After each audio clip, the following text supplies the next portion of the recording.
Listen to me right now. Laziness is not your enemy, it's a signal. It's the alarm that tells you something in your life isn't aligned, something inside you is hiding, and something you're avoiding. But here's the truth. Every moment you give into it, you're choosing comfort over greatness, excuses over action, and mediocrity over your destiny. Today that ends. Today you take back control. You rise, you ignite the fire inside you that refuses to settle. You stop waiting, stop procrastinating, and start dominating your life. It's time to kill laziness, and nothing will ever stop you again. Laziness isn't the enemy people think it is. It's not a character flaw. It's not a sign that you're weak, and it's definitely not your destiny. Laziness is a signal. It's your mind trying to tell you something, sometimes whispering, sometimes screaming that something inside you is out of alignment. And until you're willing to face that truth, you'll keep calling yourself lazy when in reality, you're just disconnected from the force inside you that's meant to drive your life forward. Most people never pause long enough to ask themselves what their laziness is actually pointing to. They beat themselves up. They label themselves. They say things like, I'm just not motivated, or I don't have discipline, or I guess I'm not like those high achievers. But that's not the truth. The truth is you're avoiding something. You're overwhelmed by something. You're unsure about something. Deep down, you're playing small because you know that stepping into your real potential would demand more from you. More courage, more growth, more discomfort. And part of you fears that. When you call it laziness, you shut the door on understanding. When you recognize it as a signal, you open the door to transformation. Think about the moments when you've been absolutely on fire, those times when you didn't need motivation, you didn't need reminders, you didn't need someone pushing you. You just moved, you acted, you chased. Why? Because your mind was aligned with your mission. You weren't lazy in those moments, you were unstoppable. That proves laziness isn't permanent. It's situational, it rises when clarity falls. It rises when your standards drop. It rises when your purpose feels far away. And here's the part most people miss: laziness shows up the strongest when the gap between who you are and who you know you could be gets too big. That gap creates pressure. And instead of facing the pressure, you numb it with inaction. But deep down, you feel the weight of wasted potential. You feel the frustration of watching yourself stand still while your dreams keep moving. The moment you decide to face that truth, not hide from it, not sugarcoat it, not escape it, is the moment everything begins to shift. Because when you get honest, brutally honest, you gain power, you take back control. You stop seeing laziness as the problem and start seeing it as the wake-up call it really is. Ask yourself, what am I running from? What am I afraid will happen if I actually give it everything I've got? What story have I been telling myself that makes staying stuck feel safer than stepping forward? You'd be surprised how much of your called laziness is just unprocessed fear dressed up as procrastination. When you understand the signal, you can interrupt it. When you interrupt it, you can shift it. And when you shift it, you can turn it into momentum. This isn't about perfection.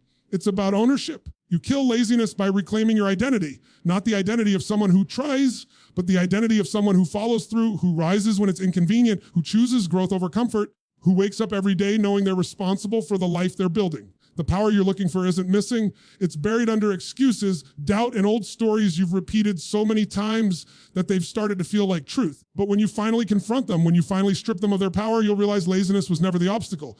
Avoidance was, fear was, disconnection was.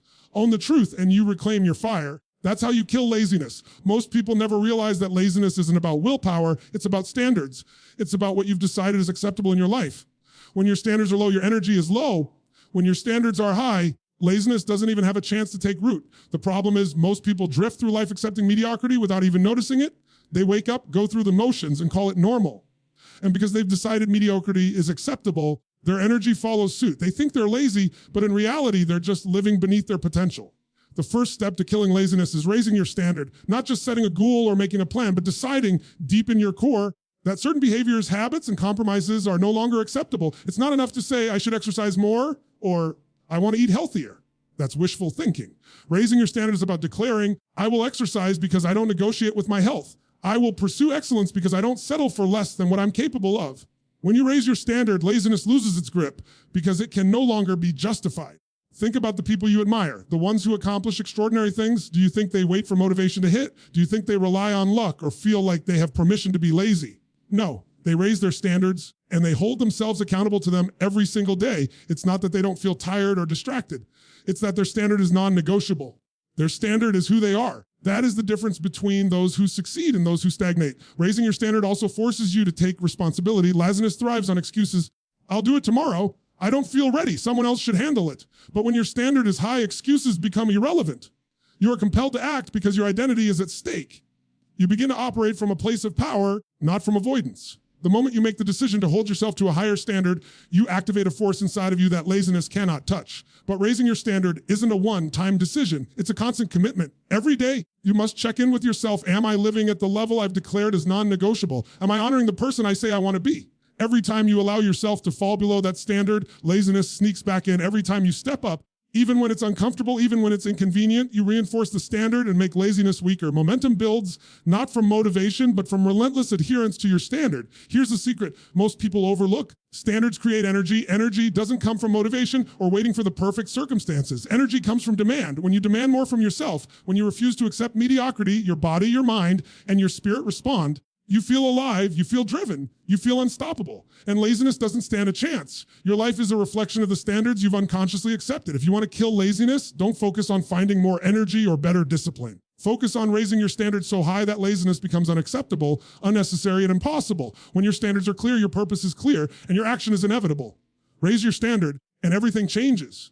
Action is the ultimate antidote to laziness, but most people get it completely wrong. They think they need some massive surge of motivation, some perfect plan, or a big breakthrough before they can move. The truth is, momentum doesn't start with giant steps. It starts with small ones. Tiny, almost imperceptible actions taken consistently create unstoppable energy. That's how you kill laziness, not by waiting for it to disappear, but by taking one small, deliberate step forward, even when you don't feel like it. Think about the times when you've been stuck. How often did it feel like you were paralyzed because the task was too big, too complicated, or too overwhelming? That's the trap. Laziness thrives on overwhelm. It grows when the mountain seems insurmountable. But here's the reality: no one climbs a mountain in one leap. Every peak is conquered one step at a time.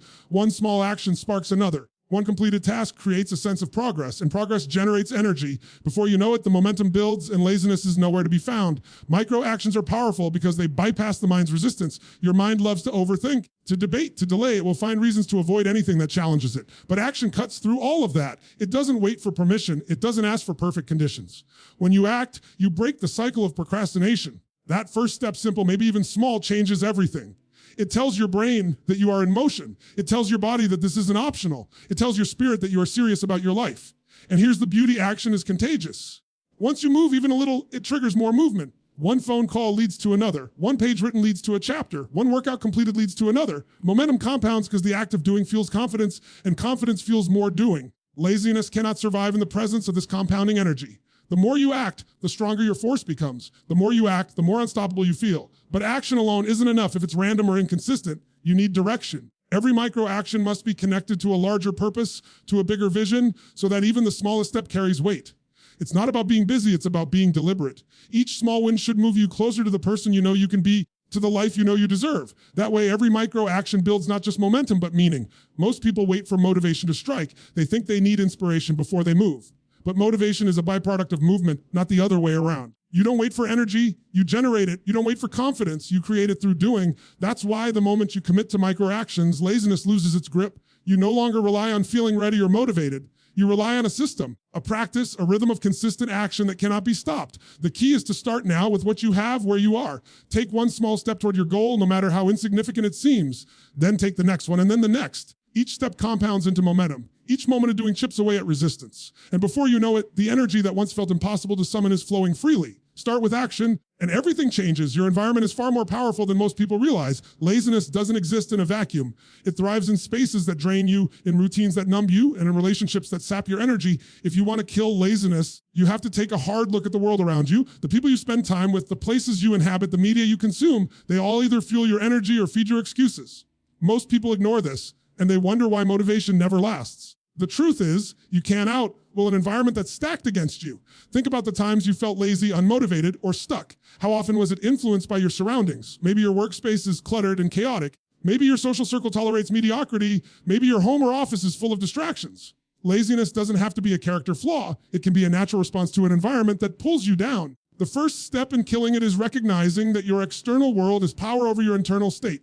Once you accept that, you can take control. Dominating your environment doesn't mean you have to change everything at once. It means making deliberate choices that shape your energy. Remove distractions, clear clutter, set boundaries around people who drain you. Surround yourself with individuals who are driven, ambitious, and hold themselves to high standards. When your environment supports your goals, your actions become easier, your focus becomes sharper, and your energy naturally rises. Laziness begins to crumble because the conditions that allowed it to thrive no longer exist. Routine is a huge part of environment. If your daily patterns are chaotic or unplanned, laziness fills the gaps. But when you design a rhythm that primes you for action, morning rituals, focused work blocks, intentional breaks, your energy flows where it belongs. You don't rely on fleeting bursts of motivation because your environment itself cues action. Each element of your surroundings becomes a trigger for productivity. Every visual cue, every habit, every relationship either reinforces your momentum or undermines it. Most people underestimate how subtle these influences are. A cluttered desk can be a drain on creativity. A toxic friend can sap confidence and make excuses feel valid. Social media scrolling can hijack your attention for hours while you tell yourself you're just resting. Your environment is constantly communicating what you should value and how you should spend your time. If you don't take control of it, laziness will sneak in and disguise itself as normalcy. Dominating your environment also means taking responsibility for the energy you absorb. You can't control everything, but you can choose what you let in. Fill your space with inspiration, with accountability, and with reminders of what you're capable of. Surround yourself with people who challenge you, who push you, who refuse to let you settle. When you do this, laziness is nowhere to hide. It's hard to feel stuck when everything around you is engineered to keep you moving forward. This isn't just about external changes. It's about signaling to yourself that you are serious. When you control your environment, you take the first step in taking control of your life. You remove excuses, you amplify energy, and you create conditions where action becomes inevitable. Laziness doesn't stand a chance against an environment that demands greatness. Shape your world, and everything changes. Your emotional state is everything, determines what you do, how you show up, and whether you push through or give in. Most people think laziness is about a lack of time, energy, or resources, but that's just a story we tell ourselves. The real power to kill laziness lies in learning how to control your state, your body, your mind, and your focus so that action becomes inevitable. Energy is not something you wait for, it's something you decide. Every time you feel lazy, notice your physiology. How are you holding your body? Are you slouched, shoulders heavy, breathing shallow? That posture reinforces a state of low energy and inaction. The body and mind are connected, and changing one changes the other. Shift your physiology. Stand tall, move your body, breathe deeply. Tension and sluggishness are replaced with alertness and drive. One small change in posture or movement can start a ripple effect that transforms how you feel and what you do. Laziness begins to lose its grip the moment you decide to prime your body for action. Your focus is just as powerful. The mind always follows attention. If your focus is on comfort avoidance or what's difficult, your energy collapses. But if you deliberately focus on what excites you, what challenges you, what makes you feel alive, your state shifts immediately. Think about the times when you've been fully absorbed in something meaningful. Your energy was unstoppable, your drive unshackable. That same principle applies when you choose what to give your attention to. Attention determines action, and action determines results. Emotion is the fuel that moves you from thought to action. When you cultivate a state of excitement, certainty, and purpose, laziness cannot survive. These emotions are not abstract. They are physiological experiences. You can generate them on demand by controlling your focus, your breathing, and your posture. You can decide how you feel, and when you do, you reclaim the power that laziness has been stealing from you. Most people wait for circumstances to create their energy. They wait to feel motivated before they move. That's why laziness persists. Motivation is a byproduct of state, not the other way around. You don't need motivation to act. You need to control your state so that action flows naturally. When you make a decision to change your state, you create momentum that laziness cannot touch. It's simple, but it's not easy.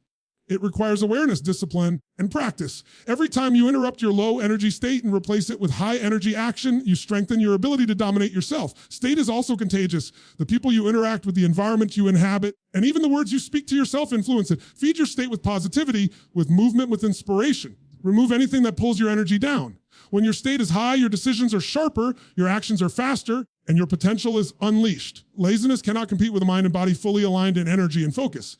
The key is understanding that energy is a decision, not a condition. You don't wait for the perfect moment, the perfect feeling, the perfect level of readiness. You create it. You generate it through your physiology, your focus, and your emotion. You choose to step into a state that drives action, that compels movement, and that fuels progress. That is how you take control of your life. Control your state and everything changes. Purpose is the ultimate weapon against laziness. Without it, you drift. Without it, you stall. Without it, even the simplest tasks feel heavy and every action feels optional. Laziness thrives in the absence of meaning, in the vacuum of a why that is big enough to ignite fire inside you. The moment your purpose is powerful, personal, and undeniable, laziness doesn't stand a chance because your reason to move becomes stronger than your excuses.